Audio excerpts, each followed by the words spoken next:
Hi everyone and welcome to Succeed Services Tutoring English Language AQA GCSE Paper 1 Question 1 session.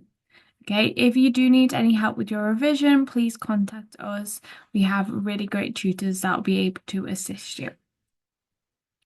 Okay, so before we begin, a little test question. So what is question 1, paper 1? So pause the video, have a little think, and then when you're ready, press play again.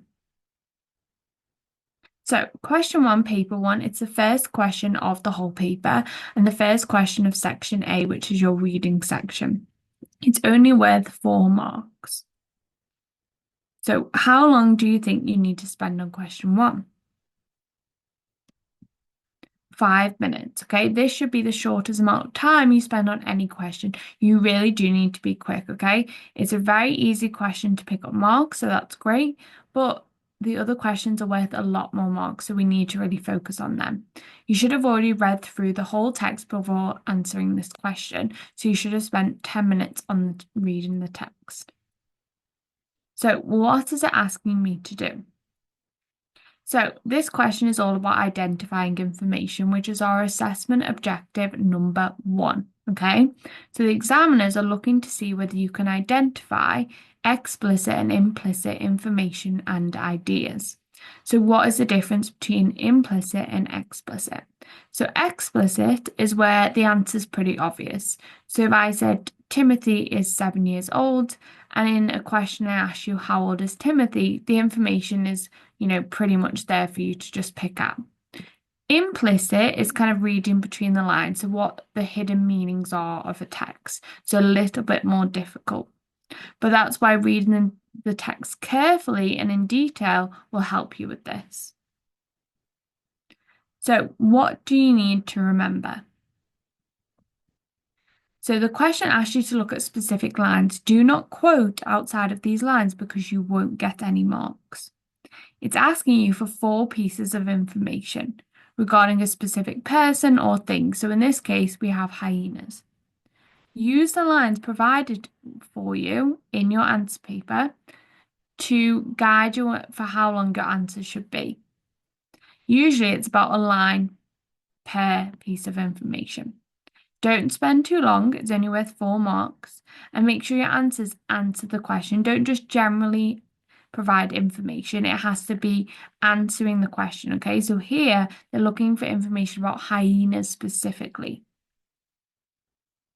Let's do an example together. So you need a piece of paper, a pen, and to get this past paper up.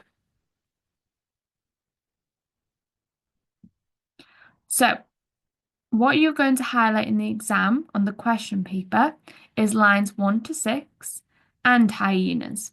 So this is going to make sure that you're aware of which lines of the text you need to read and what you'll need to focus your attention on. Okay? When you get your text, make sure you mark against the lines where you have to read.